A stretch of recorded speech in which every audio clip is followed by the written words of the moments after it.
अवेळी पावसाचा सरकारचा अंदाज चुकला काय हा खरा प्रश्न उपस्थित होतो। आता अलीकडे सरकारचे सर्व अंदाज चुकत आहेत। एकीकडे अवकाळी पावसाची हवामान खात्याने सूचना दिल्यानंतर सरकारने काय उपाययोजना केली हा खरा प्रश्न येतो। राज्यात साधारणतः या 2 दिवसाच्या आज तिसरा दिवस अवकाळी पावसामुळे राज्यातील जवळपास 78,776 हेक्टर जमिनीचं नुकसान झालेलं आहे आणि इतकं क्षेत्र हे बाधित झालेलं आहे। यामध्ये कापूस, द्राक्ष, कांदा, केळी, भात, रब्बी ज्वारी, सीताफळ, संत्रा, पेरू अशा पिकाचं मोठ्या प्रमाणात नुकसान झालेलं आहे। खरं तर गेल्या 2-3 दिवसांमध्ये उत्तर महाराष्ट्रातील द्राक्ष पिकांचं मोठ्या प्रमाणात नुकसान झालं आणि पूर्ण द्राक्ष गळून पडलेत। संत्रा पूर्णतः सडा पडल्यासारखी संत्रा उत्पादन शेतकऱ्यांची परिस्थिती झाली। धान उत्पादक शेतकरी धान कापून ठेवलेलं आहे, ते गोळा करता आलं नाही आणि संपूर्ण धान पाण्याखाली गेल्यामुळं प्रचंड नुकसान या सर्वांचं झालेलं आहे। मला एकीकडे आतापर्यंत दुष्काळी परिस्थिती राज्यात होती आणि अवकाळी परिस्थितीनं शेतकऱ्याचं कंबरडं पूर्णतः मोडून टाकलं आहे आणि सरकार मात्र तेलंगणाच्या दौऱ्यावर प्रचारासाठी व्यस्त आहे। तिथून ते सांगतायत की आम्ही दुष्काळ घोषित करू वगैरे। मी मागच्या वेळेसही महाराष्ट्राच्या लक्षात आणून दिलं होतं आपल्या माध्यमातून की ज्या वेळेस 40 तालुके दुष्काळग्रस्त घोषित केले त्याला NDRF, SDRFची मदत मिळेल, पण 1000 तालुक्यासाठी राज्य सरकारने मदतीसाठी हात वर केले आहेत। कारण सरकारने वेळीच उपाययोजना न केल्यामुळं NDRF, SDRFच्या निकषात किंवा त्यांच्या गाईडलाईन्समध्ये हे तालुके बसू शकत नाही। म्हणून 1000 मंडळं आता वंचित राहणार आहेत मदतीपासून आणि आता तातडीनं पंचनामे करण्याची आवश्यकता असताना सरकार केवळ पंचनामे म्हणून नाही तर मदत कधी देणार हा खरा प्रश्न आहे। शासनाच्या मिळकतीपेक्षा खर्च जास्त आणि महाराष्ट्र देशामध्ये आघाडीवर आहे। अशा स्थितीत शेतकऱ्यांचा वाली कोण? शेतकऱ्याकडे या सगळ्या प्रश्नाकडे कोण बघेल? आणि केंद्राकडून 2,500 कोटी रुपयाची मदत मिळेल आणि आम्ही ती लोकांना शेतकऱ्यांना देऊ अशा प्रकारचं खोटं आश्वासन मुख्यमंत्री, उपमुख्यमंत्री शेतकऱ्याला देऊन शेतकऱ्यांची दिशाभूल करतायत। यामध्ये मागच्या वेळचे एकही रुपया मिळालेला नाही। 2022चे अजून अद्याप पैसे मिळाले नाही। प्रोत्साहनपर 50,000 रुपये शेतकऱ्यांना मिळणार होते, ते पण मिळाले नाही। देतो म्हणून घोषणा करायच्या आणि शेतकऱ्यांची फसवणूक करायची हा सर्रास धंदा या सरकारने सुरू केलेला आहे। आपल्याला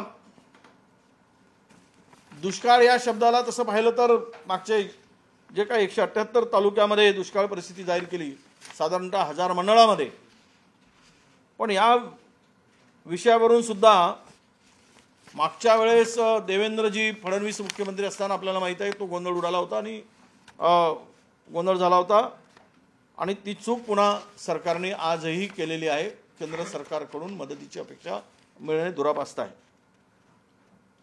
पीक विम्याच्या संदर्भात शेतकऱ्यांना मोठ्या प्रमाणात आश्वासन दिलं गेलं, परंतु पीक विम्याचे पैसे शेतकऱ्यांना दिवाळी आधी अग्रिम जे मिळणार होते त्याचा परतावा जो काही मिळणार होता तो अद्याप मिळालेला नाही आणि आता नवीन संकट शेतकऱ्यावर अवेळी अवकाळी पावसाने आणलेला आहे।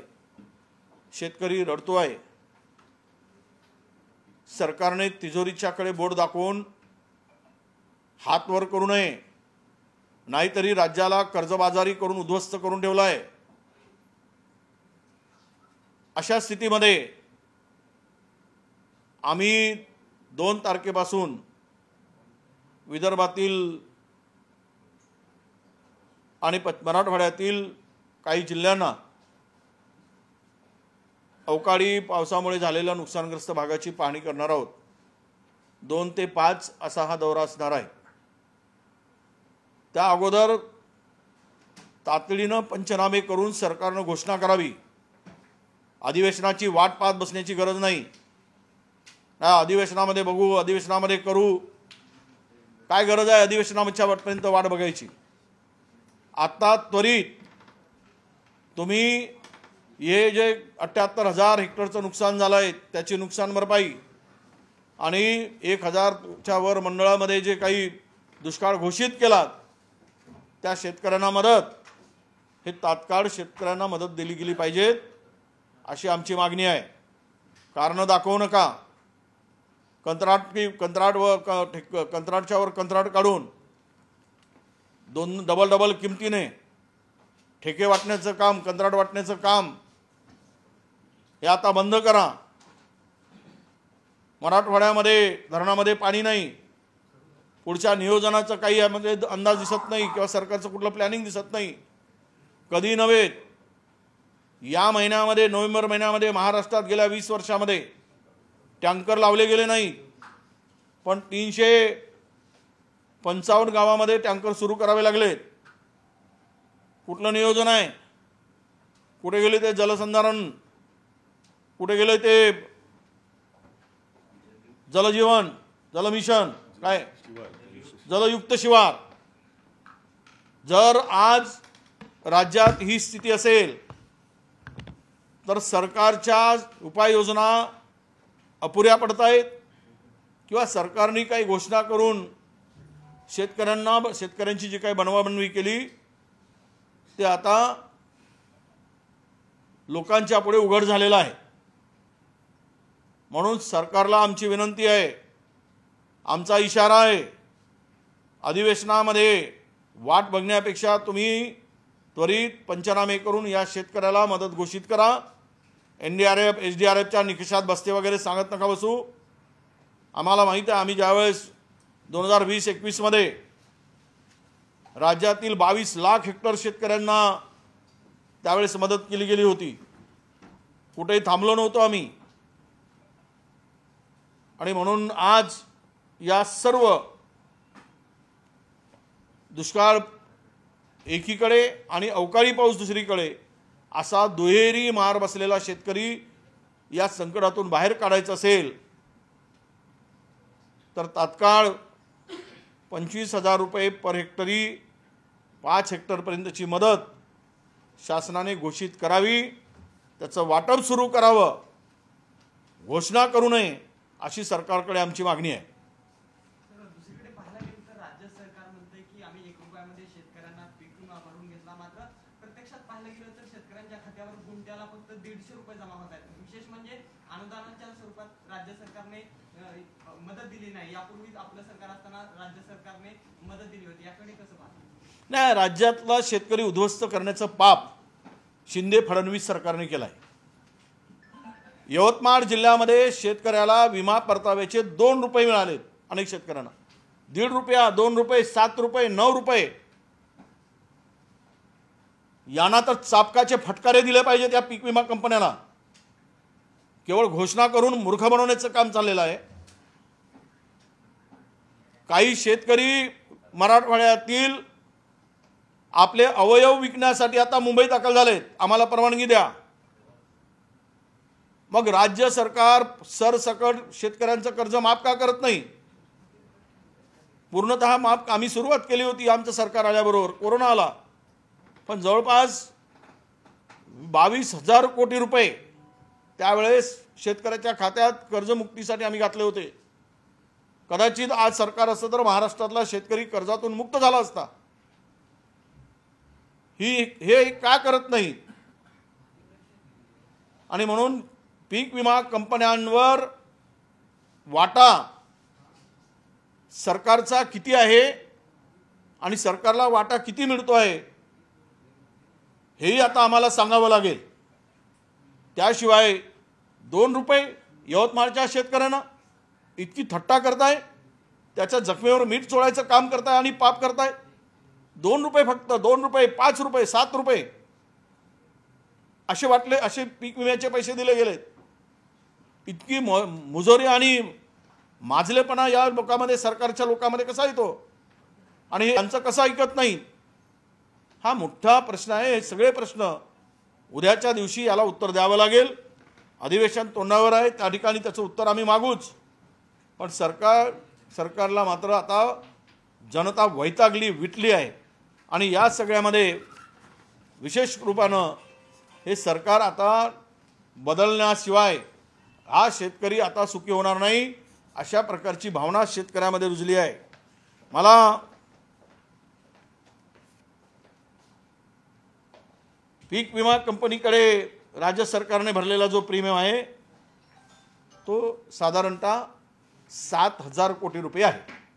काल परवा कृषी मंत्र्यांनी सांगताना सांगितलं की राज्यातील शेतकऱ्यांना 1,800 कोटी रुपये पीक विम्याची मदत मिळेल. मी मला बोलत नाही, या राज्यातील कृषी मंत्र्यांचं स्टेटमेंट आहे. म्हणजे 7,000 रुपये, तुम्ही 7,000 कोटी प्रीमियम भरायचा आणि 1,800 कोटी रुपये शेतकऱ्यांना पीक विम्यापोटी परतावा द्यायचा. म्हणजे हे उरलेले पैसे आहेत, हे कोणाच्या खिशात जाणार आहेत, कोणाच्या फायद्यासाठी केलेला आहात, तुमचा वाटा किती आहे, किती टक्के आहे, हा सुद्धा मोठा प्रश्न महाराष्ट्रातील लोकांच्या पुढे आहे, विशेष करून शेतकऱ्यांच्या पुढे आहे. की तुम्ही ₹1 देऊन पीक विमा काढतो म्हणून सरकारच्या तिजोरीवर डाका टाकायचं काम केलात आणि कंपन्यांना मोठं करून त्यातील वाटा उचलण्याचं काम तुम्ही केलात, हे यातून सिद्ध होत आहे.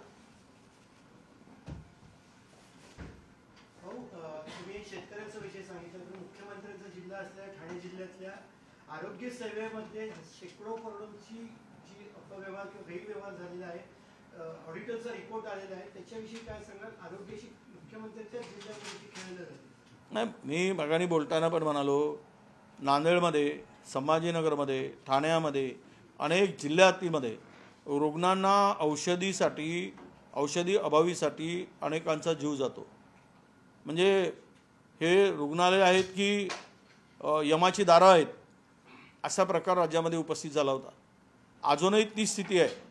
सरकारकडे या सगळ्या शासकीय रुग्णालयात लोकांसाठी औषधीसाठी पैसे नाहीत आणि दुसरीकडे मात्र 20% घेऊन हे इक्विपमेंट खरेदी केले जातात आणि ते इक्विपमेंट जसेच्या तसे पडून असतात, धुडकात पडली जातात. म्हणजेच राज्यातील आरोग्य यंत्रणेचे किती धिंडवडे निघालेत. आणि तेही मुख्यमंत्र्याच्या जिल्ह्यात जर हे होत असेल तर उर्वरित महाराष्ट्रामध्ये आरोग्य यंत्रणा किती कुचकामी ठरली आहे, आरोग्य विभाग यामध्ये किती सक्षम आहे हे आता आपल्याला दिसून येईल. एवढे मोठे प्रकरण आणि घटना घडून सुद्धा सरकार यामध्ये गांभीर्यानं याकडे बघत नसेल तर आरोग्याच्या संदर्भात लोकांच्या जीवनाशी खेळण्याचं पाप हे सरकार करत आहे. लोक मरू देत, यांना त्याची चिंता नाही, यांची त्यांना या संदर्भात गांभीर्याने घेण्याची गरज नाही, असं या ठिकाणी वाटतं आहे.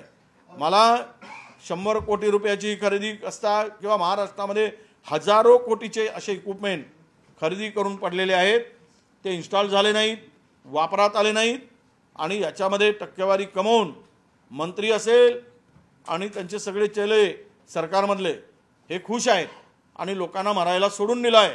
हा विषय फार गंभीर आहे आणि आम्ही या विषयाच्या संदर्भात नक्कीच आम्ही लक्ष घालू. परंतु मला एक ठिकाणी सांगितलं पाहिजे की 28 नोव्हेंबर 2022ला राज्यामध्ये 0 टँकर होते. मागच्या याच तारखेमध्ये मी सांगितलं बोलताना, एकही टँकर गेल्या 20 वर्षामध्ये या परिस्थितीमध्ये नोव्हेंबरमध्ये कधी टँकर लावायची पाळी आली नाही, छावण्या खोलण्याची पाळी आली नाही. मला इथून आपल्या धाराशिव जिल्ह्यामधून, उस्मानाबादमधून मला अनेक शेतकऱ्यांचे फोन आले की आमच्याकडे चाराची टंचाई जाणवते आहे, लवकर चारा चावणे सुरू करावे लागतील, अशा प्रकारची मागणी अनेकांनी मला फोन करून दिली.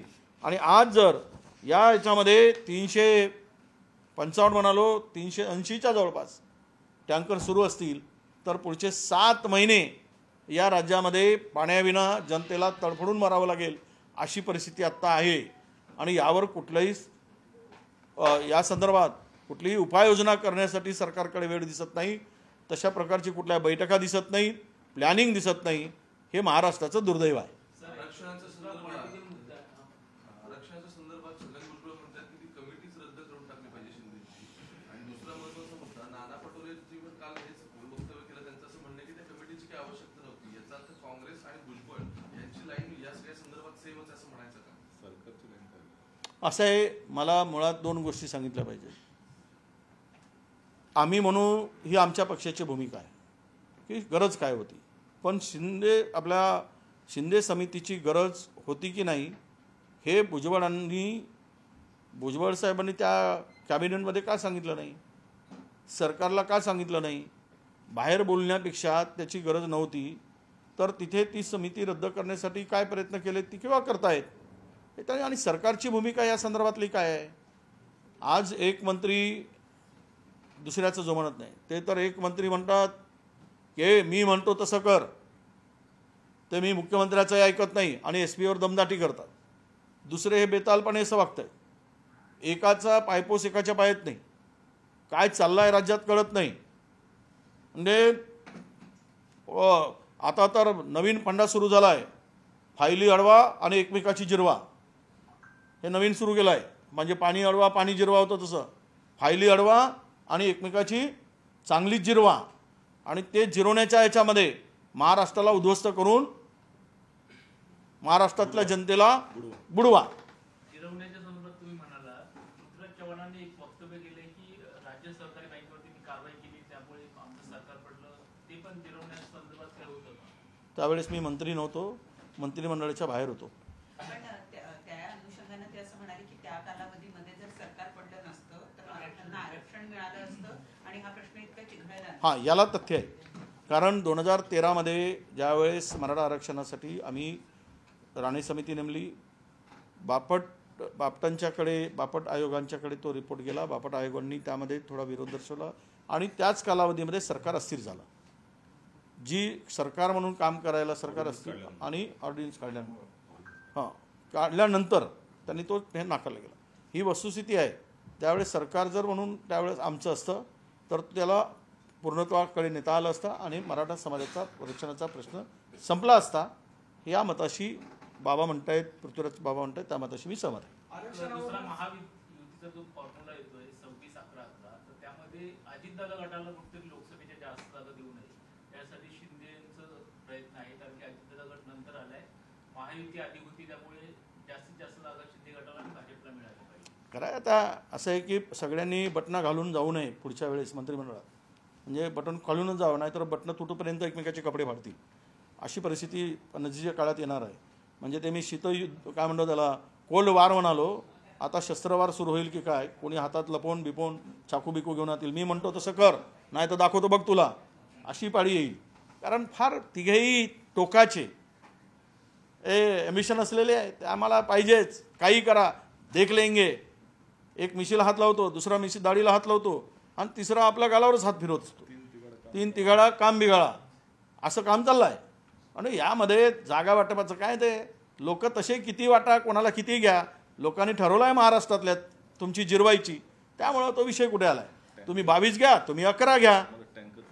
हां, पण हे सगळं तुम्ही त्याला हे करण्यापेक्षा महाराष्ट्रातील अवकाळीमुळं आज जी जनता हैराण आहे त्याकडे मात्र बाबा रे तिघे एकतोंडाला या आणि माझ्या शेतकऱ्याला वाचवा. हा पहिला प्रश्न आहे. तुमचे खासदार किती वाढतील, तुमचे आमदार किती वाढतील, पण त्यापेक्षा शेतकरी वाचाल तर तुम्ही वाचाल आणि शेतकरी माराल तर तुम्हाला मारल्याशिवाय लोक फिरू देणार नाहीत आणि रस्त्यावर मिळेल त्या ह्याच्याने तुम्हाला ठोकतील. हे लक्षात घ्या पहिले. आणि म्हणून शेतकऱ्यांसाठी पहिले तातडीने उपाययोजना करा, मदत करा, अशी आमची सरकारकडे मागणी आहे. शेवटचा विषय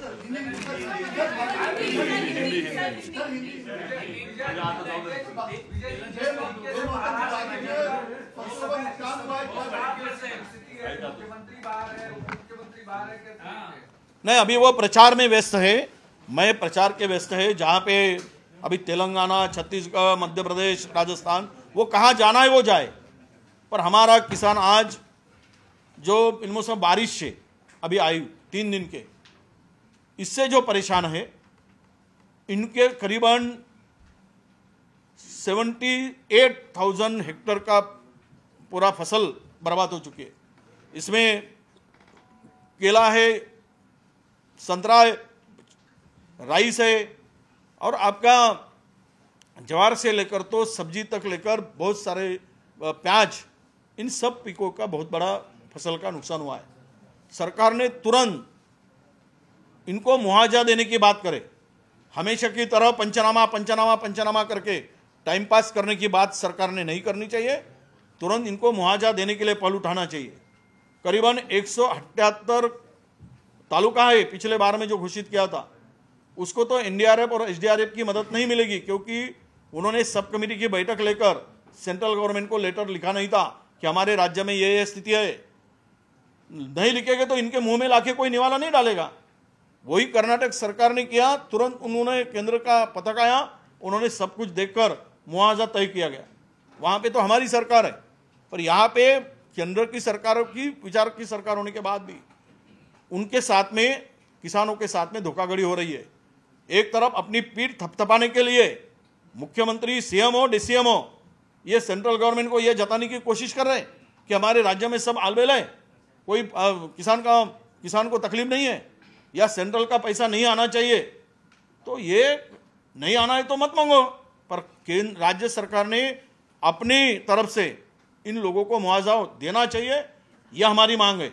और विशेष रूप से अभी जो 2-3 दिन बेमौसम बारिश हुई, इसमें भी सरकार ने तुरंत मुआवजा देना चाहिए। 25,000 रुपया पर हेक्टर, 5 हेक्टर तक मुआवजा होना चाहिए, क्योंकि किसान पहले भी ड्राउट से परेशान था, अभी आज ये बारिश से परेशान है। दोनों तरफ से किसान को मार पड़ रही है। इस स्थिति में किसान के साथ खड़ा होने की आवश्यकता है। केवल प्रचार करके और सीटों के बंटवारे को लेकर झगड़ने से जनता के और किसान के हित के लिए सख्त कदम सरकार उठाएगी, और नहीं उठाएगी तो इनको महाराष्ट्र में घूमना भी मुश्किल हो जाएगा। इतनी तीव्र भावना किसानों की है। शंभूराजे देसाई जो राज्य में मंत्री हैं, वो कहते हैं कि पूर्व मुख्यमंत्री उद्धव ठाकरे के खिलाफ इसलिए कार्रवाई की जाएगी क्योंकि उन्होंने सीएम को आज की प्रेस कॉन्फ्रेंस में नालायक शब्द का इस्तेमाल किया। मुझे नहीं लगता है कि जो लायक नहीं वो नालायक। अब ये शब्द तो मराठी में सब बोलते हैं, सबको बोलते हैं। अब ये कोई गालियाँ है ऐसा नहीं समझता मैं। जिसके लिए लायक नहीं उसको नालायक कहा जाता है। अब वो इसका अर्थ कौन क्या निकलता है जिसका वो जाने। वो मराठी में मुख्यमंत्र्यांना नालायक 100% है। कोई भी रिजर्वेशन के लिए किसी को भी, किसी तबके को, किसी समाज को, किसी घटक को देना है तो कास्ट वाइज सेंसस की आवश्यकता होती है, जिनका पता चलेगा पॉपुलेशन का, उस पर तय की जाएगी। आज पिछड़ा कौन है ये कैसे तय करोगे? पिछड़ा कौन है, एजुकेशनली कौन बैकवर्ड है, आप उसको पता लगाना चाहिए। फाइनेंशियली कौन बैकवर्ड है, वो सोशली कौन बैकवर्ड है। अगर आप ये सब देखोगे तो इसमें से आपको पता चलेगा कि ओबीसी को जो मिल रहा है आज वो कितना कम मिल रहा है, कितना परसेंटेज मिल रहा है। तो ये पॉपुलेशन पे जब तक हमारा सेंसस नहीं होगा कास्ट वाइज, तब तक इसका सॉल्यूशन बिल्कुल नहीं है। कोई कितना भी चिल्लाए, कोई कितना भी मांग करे, कोई कितना भी डिमांड करे, कोई कितना भी आंदोलन करे, इसका सॉल्यूशन एक ही है। हमारे नेता राहुल जी गांधी कहते हैं कि राहुल जी ने कास्ट वाइज सेंसस की जो मांग की है उसको प्राइम मिनिस्टर पूरा करें और इन सबके तबके को न्याय दे, यही हमारी मांग है।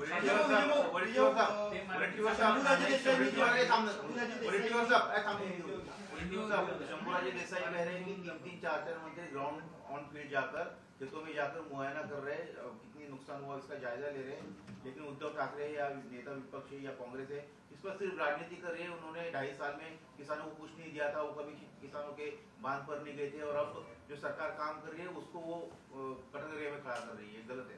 नहीं, अभी मैं बात तो ये नहीं कहूँगा कि पिछले बार में सरकार में भी शंभूराजे थे।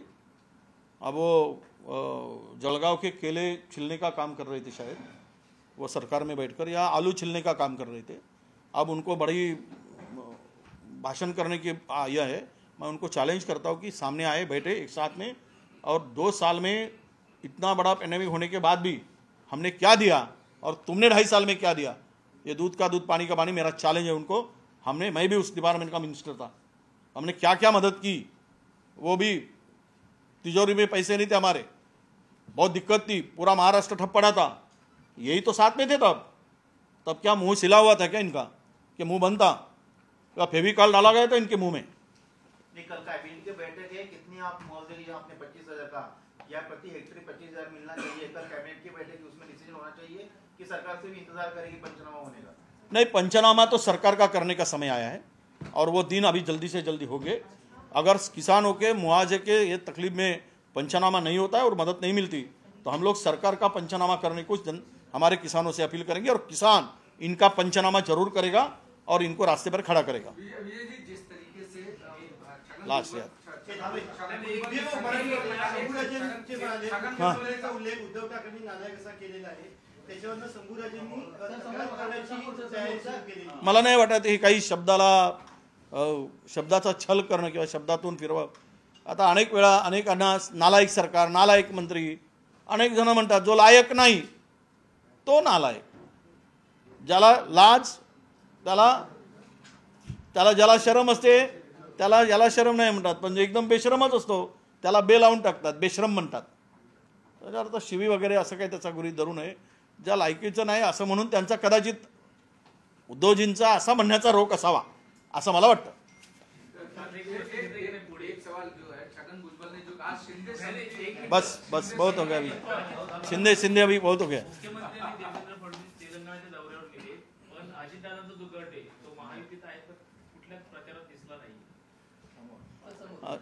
हे असे काही लोक पाणी पाहून नांगर झुपतात आणि मला वाटतं की आणि काही लोक पाण्याची वाट न बघताही नांगर झुपतात. तर हा यातला कुठला तरी प्रकार असावा. पाणी पडायची वाट बघत असावीत किंवा पाणी पडतच नाही तर नांगर झुपून उपयोग काय, असाही कदाचित अर्थ असावा. थँक्यू. देश विदेशातील प्रत्येक घडामोडींचे लाईव्ह अपडेट मिळवण्यासाठी आता साम टीव्हीच्या सर्व सोशल मीडिया प्लॅटफॉर्मला लाईक, फॉलो आणि सबस्क्राईब करा.